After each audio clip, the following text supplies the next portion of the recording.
Well, hello, and thank you for joining us for this episode of the Marketing Guides for Small Business podcast. My name is Ian, and I'm joined by Jen, Ken virtually, and Paul. And together, we're your marketing guides. Imagine if there was a way to get your brand in front of prospective customers who have visited your website but haven't filled in a form or called you or taken an action. And imagine if they viewed a particular product or service page and you can influence them even when they're off your website with messaging to support the value you offer. It sounds impossible and a little too good to be true, but it's actually very real and top brands use it all the time. It's called retargeting or retargeted advertising. Sometimes even remarketing is a term used pretty interchangeably. Whatever you wish to call it, it is a hidden secret weapon in your marketing toolbox. In today's episode, the marketing guides are going to help answer what retargeting is, its benefits, and how you can start leveraging this low-cost secret weapon right away to help your business grow sales and conversions. So let's jump in and explore this topic that can radically help your business. So I'm going to start with Jen. Jen, I think a good place, to level set is to ask, what is retargeting? Yeah, sure. Retargeting. So whether you've heard of retargeting or remarketing before, if you've been online, you probably experienced it. And what that is you've got those little ads that follow you around. So say you've gone to Amazon, you've gone to a website, you've looked at something to purchase, let's say, and decided not to purchase it. And so for weeks upon end, you feel like you're being followed around the internet with these ads showing up for the very thing that you were looking at. So that is retargeting. It doesn't always have to be that invasive or that, crazy making, but in a sense, that is retargeting. So you've gone to a website, you haven't made the purchase, and the ads are, in a sense, following you around. Now I have to say, in all the research that we've looked at, that has always been the phrase, right? Like a user comes to your website, does not purchase. And so retargeting is sort of pitched as the way to help the user down the funnel, trying to get you back to the website. But here's the thing, and maybe we can park this for later if this shows up in the questions later. But sometimes it happens where you actually do purchase the thing, and then you get served the ads anyways. And so I know that can be a little maddening, right? Like, I already bought it, So, but anyways, that is, in a nutshell, 101 level retargeting. I love it. Thanks. That was a great explanation, Jen. And yeah, just like you were saying, how sometimes it can not work properly, where people, actually do the action you want them to do, and then you hit them. You're continually hitting them with the same message. Businesses that are doing it well can actually, if somebody buys something from you as a business or hires you as a service in a particular area, you can, if you're doing it well and smartly, you can then place in front of them kind of affinity products, cross-sell products, if they, and even if it's a product or a service, but if it's a product and they buy the product and there's an accessory to it, then that's a brilliant way to, hey, did you, here's this widget that goes along with the gadget you got, Yes. Yeah. No, that makes sense. And the next question is going to be for Ken, and we have a recorded message from Ken. But the question is, why do companies need retargeting, and isn't getting someone to your website enough? So that's the question I posed to the virtual Ken. Hey, this is Ken. Yeah, so companies really do need to think about retargeting, and the reason is because only about 4% of people who visit your website are going to convert on that first visit. Most people are, when they first come to a website, they're literally just looking to gather information and, to help them start to make a better decision. They're looking for somebody who can solve their problem. And so from that perspective, it's absolutely critical. Most people, when they hit your website, they may never come back. So, part of good website design, obviously, is to make sure that they, they want to stick on your website. They want to spend time and learn more about your business. But aside from that, retargeting is a way to get them back on your website. And so it's really, really a critical thing to do, especially if you have a longer customer journey or buyer cycle where there are more steps and it takes longer for somebody to make a decision. So, remarketing for restaurants is probably not as critical. Remarketing for emergency services like emergency plumbing, certainly can be beneficial, but it may not be as helpful in the remarketing journey because people are looking to make a fast decision. And so they may contact the first business that gets in contact with them. And because they've got a critical problem that needs to be solved. So, but most other businesses really could benefit from retargeting or remarketing, as we call it. And that is because, like I said, most people don't convert the first time they visit your website.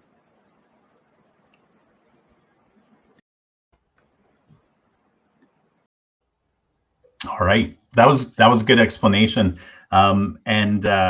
Yeah, I think one of the interesting things about what Ken said too is that there's certain industries, even B2B versus B2C, where sometimes it has greater application. But I think part of like with any kind of marketing tool, there's creative ways to leverage something. So, if you're a high-end restaurant and you want to get people back to you, you could certainly use retargeting to draw them back. And it's a very efficient and cost-effective way because you're only targeting the people. You can even retarget people on a list, right? So I won't go too deep into that because I think we'll cover some other things later on. But Paul, can you in layman's terms share how retargeting, like we've talked about what retargeting is, but how does it actually work? Without getting technical? Well, in layman's, and then if we want to delve deeper, certainly. Well, yeah, certainly. One thing I want to say real quick, Ken was using the term remarketing, and remarketing and retargeting a lot of times are used interchangeably, just to avoid any confusion there. So, in order for it to work, it does require some upfront work that you have to put in place. You're going to need some kind of tracking code on the website or the landing pages that you're driving people to, and I guess first let's talk about how you define a conversion, because generally, if your goal is newsletter signups and someone signs up for your newsletter, that's a conversion. And a lot of times retargeting or remarket, it's defined as retargeting people that haven't converted. But that goes back to define a conversion. If someone signs up for a newsletter, that's a conversion if that's what you want them to do, and you do want them to do that, but that doesn't mean you're not going to retarget them. I tend to look at it as someone that hasn't purchased, because if someone signs up for a newsletter, that's great, but that doesn't make me money. So, if someone lands on a website, you're driving Travis, someone clicks on a paid ad, and they go to the landing page and they don't complete an action, they don't call, and this is where you have to track all this stuff so you know what's going on. If they don't call or they don't fill out a form, well, then you put them into a remarketing list, and then you target that list. This goes back to what Jen was saying. Don't want to get too technical here, about they purchase the product, service, whatever, and then they keep getting these ads. Well, you have to set your audience window. There's a lot of things on the back end you can do to prevent that from happening. You have to kind of know what your sales cycle is. Mm-hmm. But it's, in layman's terms, it's really just people that haven't purchased or performed the conversion action that you want them to, and you put them into an audience, a remarketing audience, and you target them with specific ads. Awesome. Was that simple enough? Was that in terms enough? Yeah, no, you did great. I've got a question there, though. Like when you say the sales cycle, so So I can understand, retargeting for something that I need quite often. But think about things that you buy once every few years. Think about, say you bought, Amazon does everything now, right? Say you bought a lawnmower, say you bought a toilet seat, say you bought a curtain rod, say you bought a bookshelf. You're not buying those things every month. So when you say sales cycle, is it as soon as someone let's go with bookshelf. As soon as someone purchases the bookshelf, I guess that the retargeting should automatically go off, because there's no window of time that makes sense for retargeting to happen in that case for that product, unless, like Ian was saying, unless now you're talking about like bookends or, different accoutrements you can put on that bookshelf, or, now you need an armchair, that kind of thing. So when you say sales cycle, is it that tough to sort of turn off an ad based on when the actual item was purchased? It requires a little bit of sophistication in your setup. You would have to have a way to know that they perform this action, and it can be a pain to set up and get working correctly, and that's why a lot of times it doesn't happen. So you can set your audience time limits. I'll get into the whole sales cycle thing, but back to what Ian was saying. Okay, so let's say someone buys a lawnmower. Well, they probably need other lawn tools. So that goes back to what Ian was saying about the cross-selling. Now, let's say you're selling an expensive product that has a long sales cycle. And on average, your sales cycle is, let's say, 3 months. So you would want your audience limit to probably be 90 days. And after 90 days, that person, and this is the simple way to do it, whether they purchased or not, they're removed from that audience. That's the simple way to do it. The more complicated way to do it is to actually track the purchases. And when someone makes that purchase, then they are removed from that retargeting audience and put into another one if that's appropriate. I see.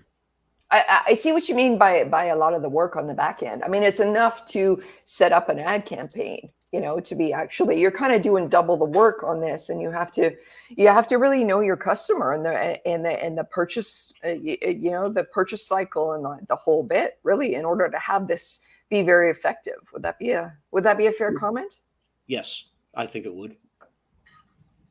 Yeah, and one of the big things where there's a disconnect is that a lot of businesses, they'll hire someone to do their advertising or retargeting, right? Like maybe one of us, to do different marketing, different aspects of their marketing. But depending on the type of business, there may not be a proper feedback loop to us as the people controlling their retargeting campaigns, or any marketing campaigns for that matter, where we actually have visibility in who has become a customer.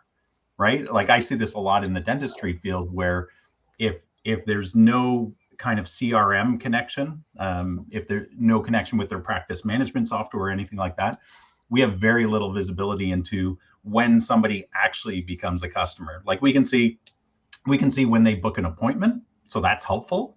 We can see if they download a document, that's helpful.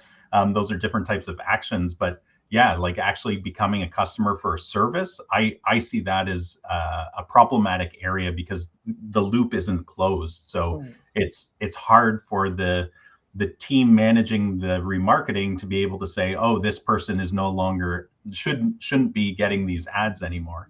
And I think that's why sometimes we'll get into this a little bit later on, but I think that's sometimes why businesses keep it at a very high level, and it's more about brand exposure. So somebody's come to your website, they're interested, they found you, and when they leave your website, you want to keep that brand exposure going, because it takes 7+, 12+, I don't know what the number is nowadays, but I know it used to be 7 brand exposures, right, until somebody was ready to trust your business enough to move forward.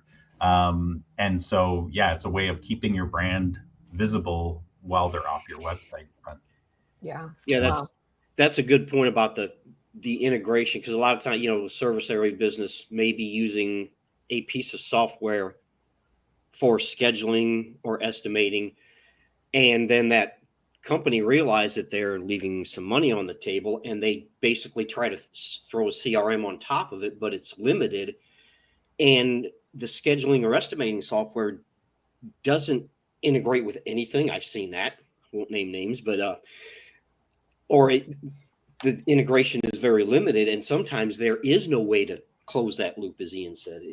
Sometimes it just logistically cannot be done. Yeah. I think it just in how you started off that conversation too, Paul, you talked about conversions.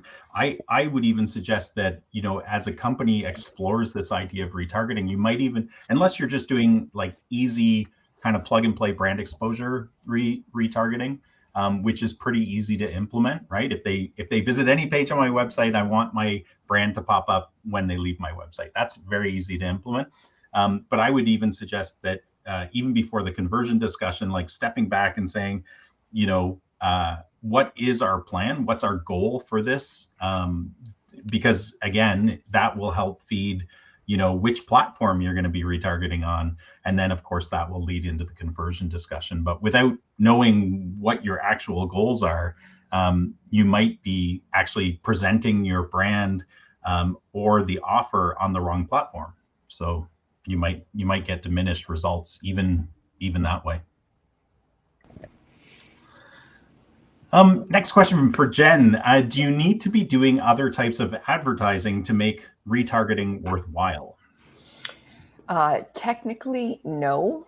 But if you think about the retargeting ad being triggered once you leave the website, if you back up, the more people that come to your website can be served the retargeting ads.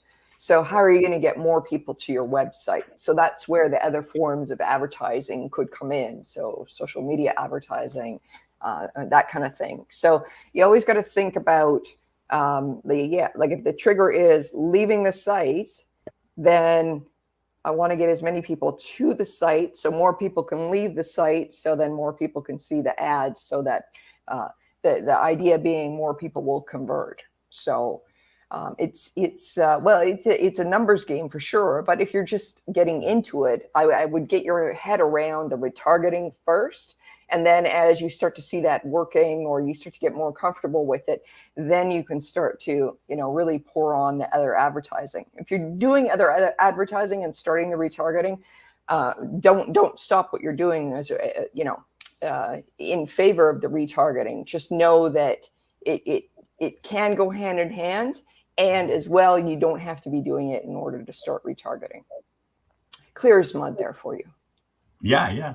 No, and the one thing I just thought of while you were talking there, the one thing that people should know is that in order to retarget, you do have to set up an advertising profile on whatever platform you want to do the retargeting. So if it's Google, you'd have to set up an ad account, or if it's Facebook, you'd have to set up ads on Facebook. In order to do that, it doesn't mean you need to do any other kind of advertising on there. You can just do the retargeting, but there is some setup involved in that. Is it the same thing in it? So if you're not talking about retargeting, or we're talking about a typical or regular ad, does Google really make sure everything's all firing well with your website in order to be serving the retargeting ads as well?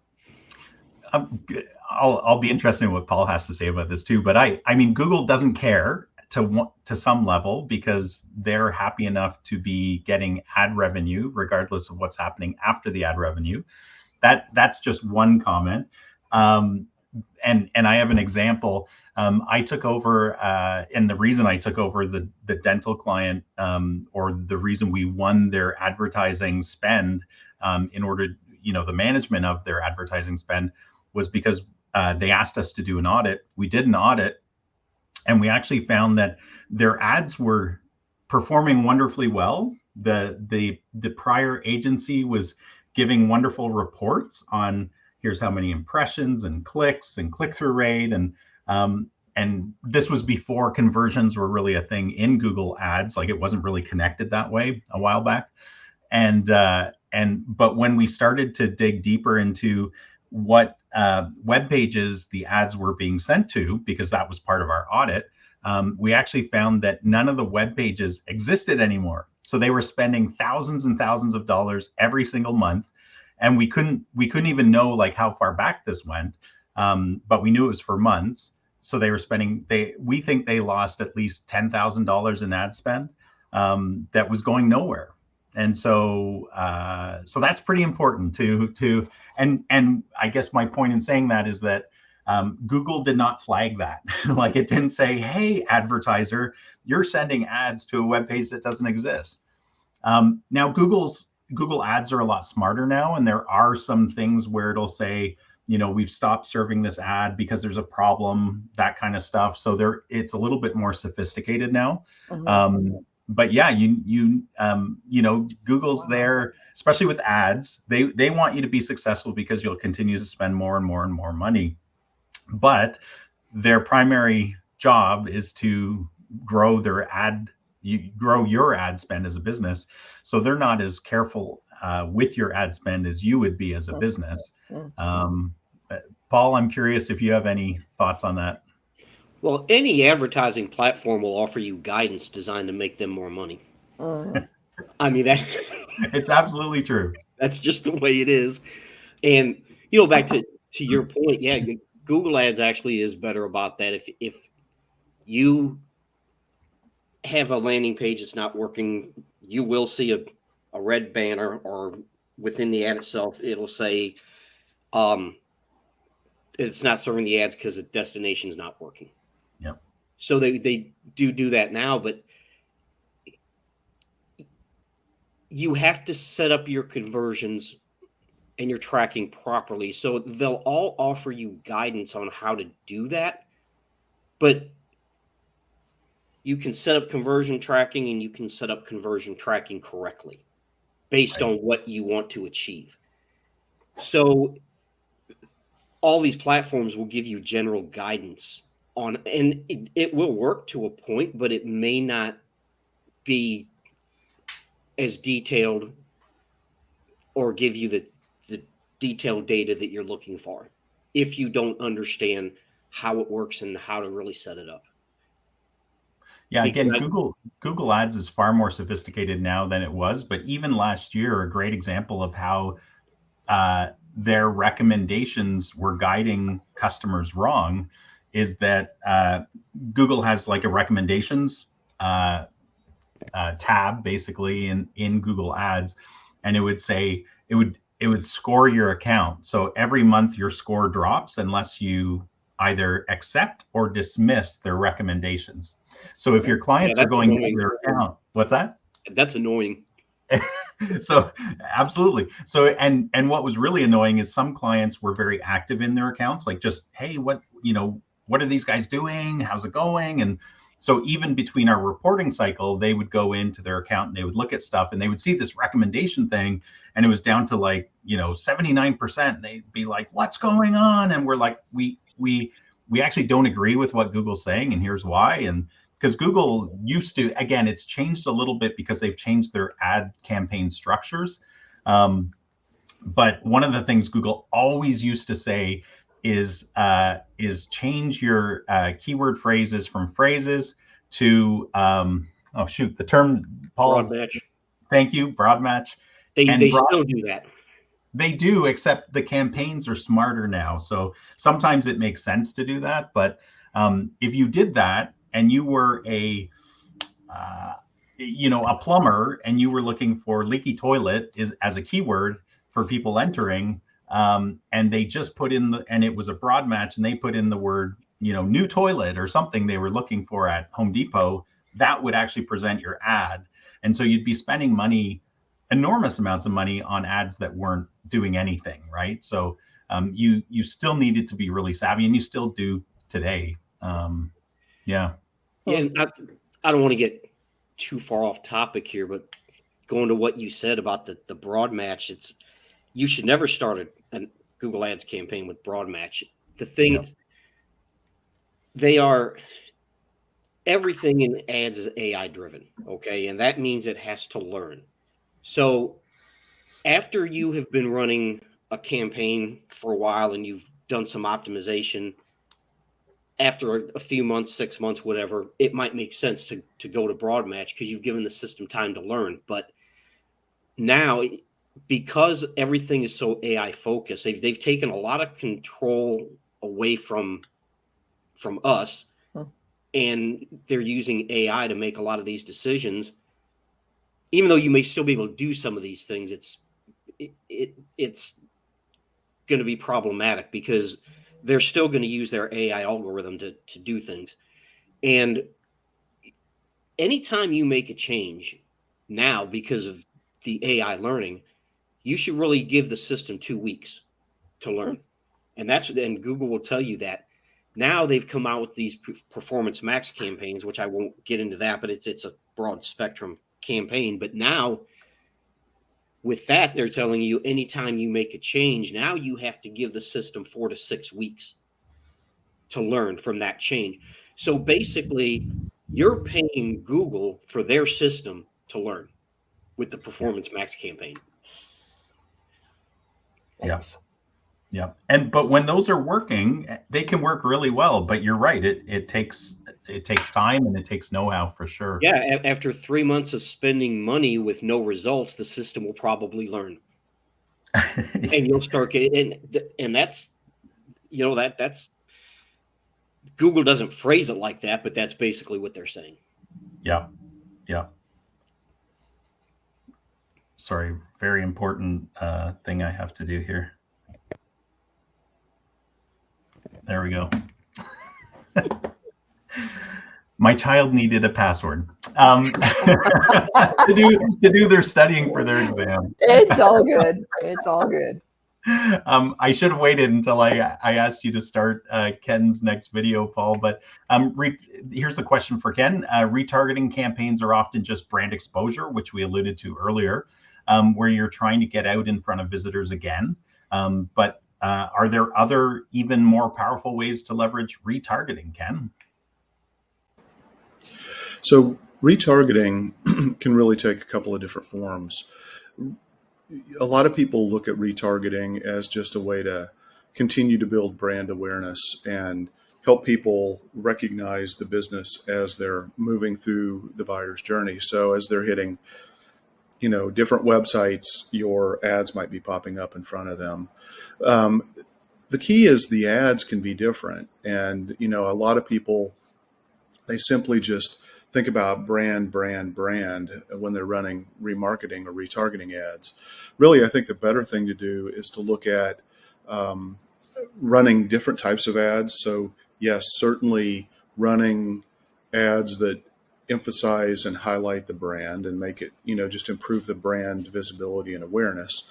But second, consider using customer testimonials as part of your remarketing or retargeting ads, because again, that's helping build that know, like, and trust beyond just the know, which is largely the branding.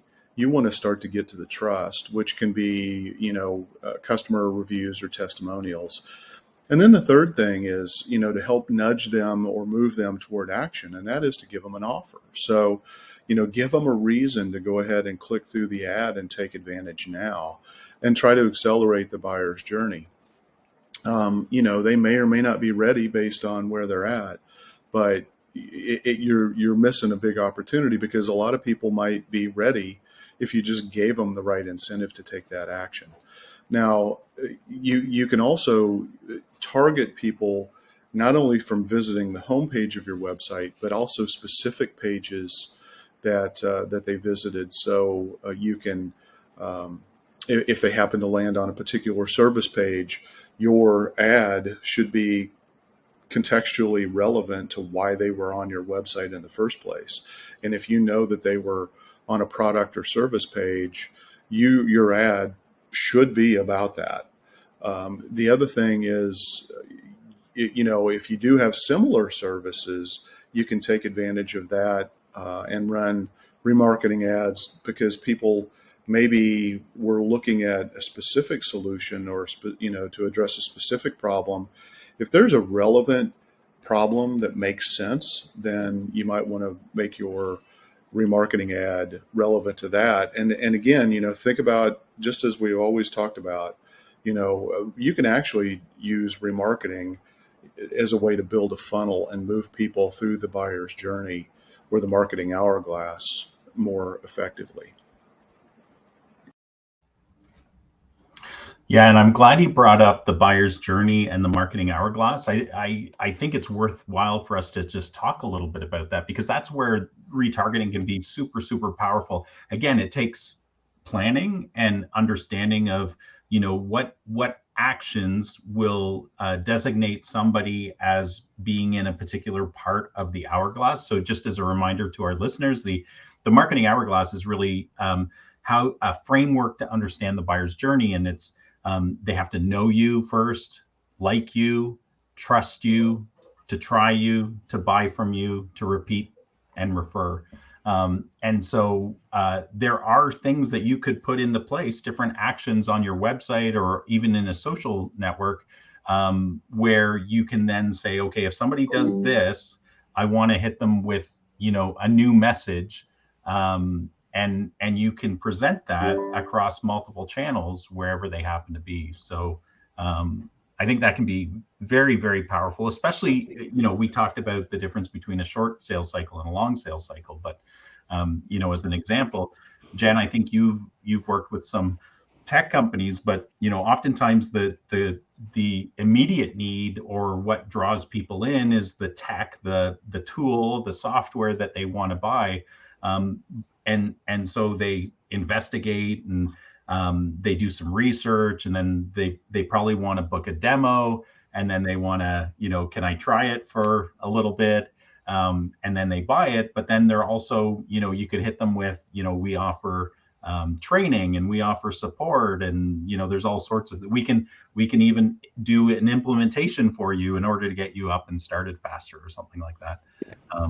Yeah, that's very good. There's also, I think we forget too, in the long sales cycle, oftentimes part of the reason why it is long is not only typically the financial, the financial price tag that goes along, the need of that product or service, every so often. But there's also usually more than one decision maker. And Right. You got to think about that. We, as I guess either the marketing team or the salesperson on this side, don't always get access internally to be able to convince those other influencers or folks that are making the decisions internally. So we have to remember that any kind of checklist or marketing collateral or video or anything like that may actually be the sales tool that your person internally is taking in to convince, his or her boss or his or her finance person. So the better you can equip somebody to just show a one slide, this is what I mean. So anything you can help the person that you're in contact with to do the selling internally for you, it could be very, very helpful. So how that could play out in retargeting is, the checklist or the one slide or the one infographic that explains it all, and that can really sort of act as a sales aid internally. I think that's one thing that that kind of gets missed, and I think you just have to go around. Go around the block once or twice, seeing that, internally something didn't get approved. And then you realize, okay, we got to help our initial contact sell internally as well. So how can we do that? So yeah. I think on retargeting, we have to remember it's not only about the product or the product that goes with the product that you just bought. We could also retarget with additional information as well. Yeah. Yeah. One thing with marketing or remarketing, that buyer's journey, that where they are in the sales cycle, that has to be kept in mind, because a lot of it, when you're running, say, Google ads, you're really, not always, but vast majority of the time, you're targeting people at the bottom of the funnel. But just because someone clicks on your ad, that doesn't mean they're at that bottom of the funnel. They were looking for something and saw your ad and clicked on it, and they may be in the process of doing research. And so in retargeting, if you're retargeting someone at the top of the funnel, that ad is going to be different than if you're targeting someone that's gone through there and is ready to buy. Yeah. Very true. Mm-hmm. Absolutely. Yeah. No, that's cool. And I thought Ken did a pretty good job there in that recording. Paul, what platforms can you do retargeting advertising on? Well, the short answer is all of them, really. But what you have to keep in mind is, where is your ideal customer? Where's your audience? If your audience isn't on Facebook, then remarketing on Facebook isn't going to help you much. And it's also, the remarketing you do has to match that platform. So if you're doing display advertising within Google Ads, you need images, and you need quality images. And no, you should not use stock images, which you see it a lot. It happens. Same thing on Facebook. If you want to retarget on YouTube, you have to have a video. Obviously, that's what it is. So you have to create that video. So it comes down to where your audience is, what platforms you can create content or pay to have content created for. So I know it's a short answer, but that's pretty much it. You can retarget on all of them. Just keep in mind that you're going to have to create the proper content for those channels, and you have to make sure your audience is on those channels, because if they're not, you're just wasting money. Yeah. So just so people are aware, so what he means by all of the platforms, you can advertise and retarget on Google's partner network, on Facebook, on Instagram, on LinkedIn, on Pinterest, on TikTok. I'm sure I'm missing a few there. There's even broader networks, just ad networks that you can do it on as well. But absolutely. Yeah. If your audience isn't there, why are you advertising that? For sure. Jen, how can a company ensure they don't come across as creepy in the way they retarget? Creepy. Well, they can do that. I mean, we've alluded to, and we've talked a lot about the value that a retargeting ad can provide, as someone who has purchased a product and here's an add-on product, or here's something that goes with that category that you purchased. That is one way to avoid being creepy, for sure, is to add value in the retargeting ads. So whether it's a product or service that goes along with what you just bought, extra information, a downloadable checklist, something more. But as long as it is of value, that's one of the ways that they can avoid coming across as creepy. The actual feeling of being followed around the internet because of these retargeting ads, I'm not sure how we get away from that feeling, because some people do feel creeped out by that, right? Like the internet knows too much about me. So I'm not sure I have an answer for that kind of feeling, but advertisers can do their very best to make sure that the information within that retargeting ad is as helpful and as valuable as possible. Yeah, I think people are so accustomed to it now that regular retargeting, where they've done an action, they've explored, they've shown interest in something, whether it's on Amazon or on your website or whatever, and then it just happens that they start to see your ad around. I don't think, just from kind of putting out feelers, I don't think people are as creeped out by that anymore. They used to be. But I think the ones that really bother people are, if you coincidentally happen to be talking about something, and then all of a sudden an ad starts to show up.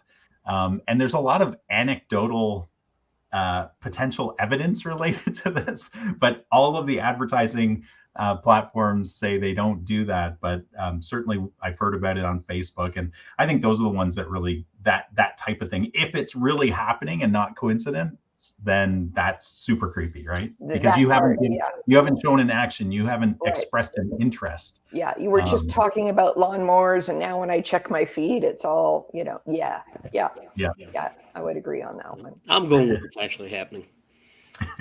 I knew you would, Paul. But then it doesn't happen to the stuff that you want. So if I'm like very expensive handbags on sale, right? I never get ads for that, right?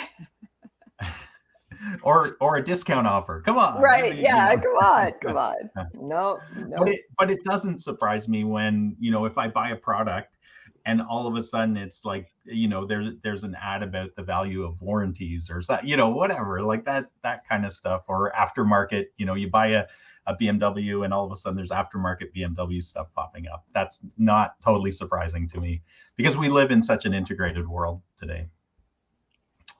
Well, The next question. Sorry, go ahead, Paul. What I find amusing is, with what we do a lot of research. And I'll be researching a topic or going to different websites, and then I'll start seeing ads for those things. It's like, I know why it happens or how it happens, but it's like, I'm never going to buy anything from you. I was just doing some research. I see that all the time as well. Yeah, especially with SEO, like research or competitive research, right. You kind of almost want to say, like, don't waste your ad dollars on me. Like, I'm not buying, right? But yeah. Say, Libby. Although, for sometimes it's okay because, for some of our clients, it's very competitive marketplace and, Windows and door installers or something. And all of a sudden, because we've researched it, all these ads are popping up from the competitors. That's okay. They can spend their money. I'm not one of those that would click on other people's ads, just to make it clear. Unless I want to see for a research reason what happens after I click on the ad, because that can be useful from a competitive marketing standpoint. But I'm finding out so many things about you guys on this podcast. I know. My goodness. I know. I thought I knew you. I thought you were a nice person. I thought you were, yeah. All right. The next question is for Ken. We've talked about website visitor retargeting, but there's other types of retargeting. Can you share a bit about these, Mr. Ken? So one of the great things about remarketing or retargeting is that you actually have several different options. Obviously, a lot of what we've talked about probably is relevant to Google Display Ad Network or other ad networks that you can access through other advertising platforms for remarketing purposes based on activities that people have taken getting to your website, where we do this thing called a pixel, or putting remarketing code on the website so that we can track those visitors' behaviors. But that's the key. You want to take advantage of actions that people are taking.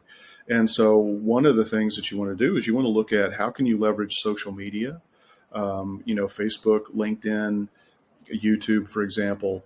You can actually retarget people based on how long they watched a video, or if they clicked through onto a specific link or completed a specific form. You can take that knowledge and recognize that behavior, and then you can also launch a follow-up ad that, maybe the first one was awareness. The next ad could be based on the fact that somebody watched a video 50% of the way through.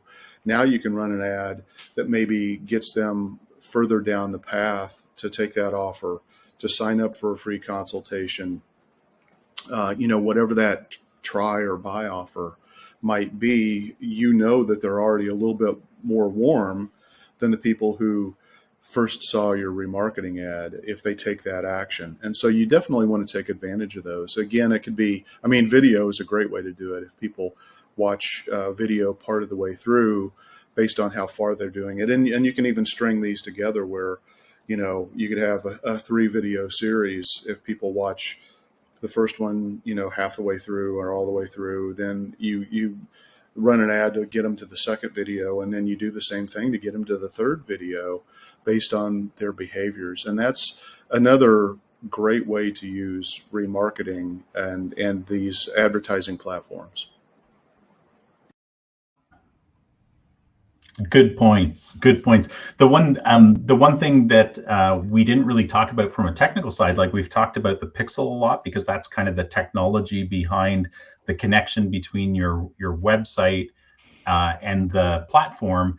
But on a lot of the platforms, you can create an action. So if somebody takes a particular action, it could be a button click, of course, it's pretty easy to set it up for if they visit a particular web page, like a thank you page. So if somebody's bought something or signed up for something and they go to a thank you page, you can then use that information. But a lot of times, people don't use button clicks or some of the other actions related to, I think even in Facebook, you can do like if somebody does a click to call, and I believe you can do that in Google as well, where you can, again, serve up different types of ads, which can be very powerful. But of course, it all comes down to, what's your goal? Is it worth the money to set, this thing up and keep it managed and running? And I think that leads really well into a question for Paul. Is retargeting expensive? In the long term, no. And what I mean by that, we talked a little bit about it, and you just alluded to it, is that it does take some upfront work to get it set up and working properly. So you're going to have that upfront cost because you do have to set all this retargeting up. You have to create your audiences and allow them to populate, and that takes time. But after that, it's actually one of the most cost-effective ways of advertising, because when you set up a Google Ads campaign, it's a search campaign. You put your headlines, your descriptions, you put your keywords in there, and you launch your campaign. Yes, that's oversimplified. Set your location targeting, but it's pretty simple to do.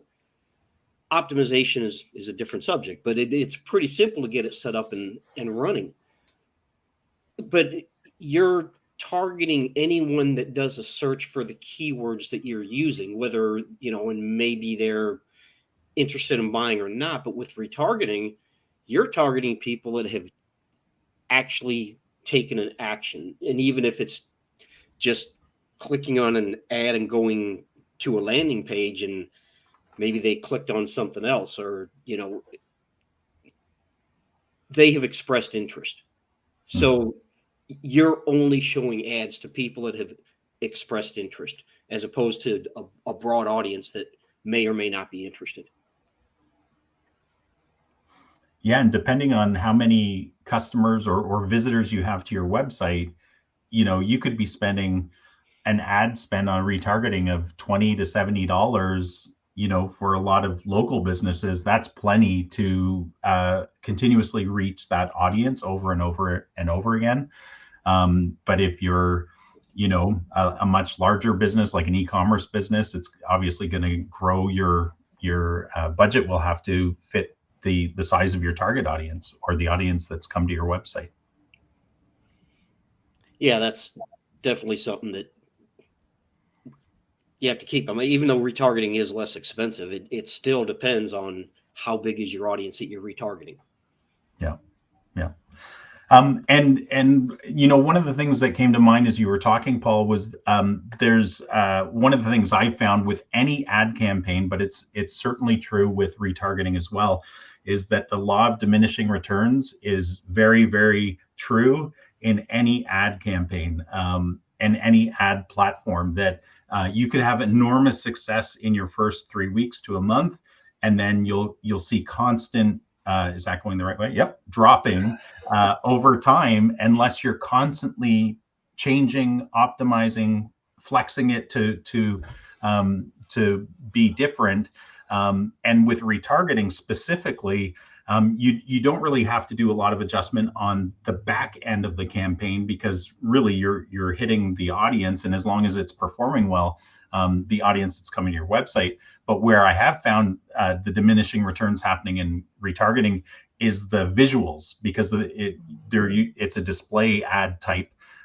Usually retargeting is display ads, and so we see that if you don't change up your visuals, every few months, that you will start to see slippage on your results. Yeah, it's called banner blindness. They see it so often and they just tune it out. Yeah. Fatigue. Any last thoughts on this topic, guys? I have a question for companies that maybe want to get started with this. So would you recommend that they just get started with a ad campaigns, just leave retargeting alone until they get very comfortable with their advertising, and then add on retargeting now that they're, they understand how the campaigns work? Or would you suggest, what, do it all at once, get the full meal deal, the full benefit out of this, and go that way? What would you suggest? You go first, Paul. Well, with any retargeting, first you have to have an audience. So you have to have that first. Now, how you build that audience that's the question. Do you want to run ads, whether it's on YouTube or Google or Facebook or whatever? If you want to run ads and then set up the retargeting for people that take an action there, or you can build an audience from people that visit your website and don't convert. Back to that, what's a conversion thing? But if you have, let's say you're a painter, house painter, and you have interior painting, you have exterior painting, you have cabinet painting, you can build audiences from people that go to your website and visit those pages. So if someone visits the cabinet painting page, you can build an audience just for those people. And same thing with interior painting or exterior painting. And then you can remarket to those. So you will probably get better results if you combine the two. If you do run an ad campaign and you're sending them to a landing page, but also include in that audience people that go to the website organically, and put all those into one audience and then retarget to them. I don't know if there's a right way or wrong way, but you would probably get better results and quicker results by doing both. Got it.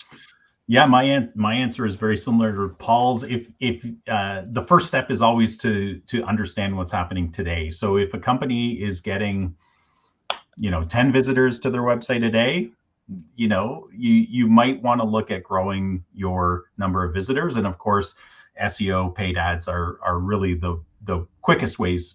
Paid ads is the quickest way to do that. And kind of the back end of that, my answer to that is there cost efficiencies to having a business set up your ad campaign and your retargeting campaign at the same time? Absolutely. So it's way cheaper for a business to have us, or way more cost effective to have a customer of ours to have us build out their advertising campaign and then to attach a retargeting campaign into that account, because we have management fees, for what we're working on. So retargeting can be so small sometimes that the management fee can outsize the actual spend that you're doing on there. So that's why we usually combine the two. You want to grow your number of visitors, and it's more efficient from a costing standpoint. Yeah. Anything else, guys? No? Nothing I can think of. Okay. Well, I think this is a good place to wrap up. Thank you to our virtual Ken, who's traveling right now, to Paul and Jen for sharing your thoughts on this important topic. And thank you to our audience for joining us today. I hope you found this topic valuable. If so, please share and link to it with other businesses who could benefit from it. And until next week, keep calm and market on.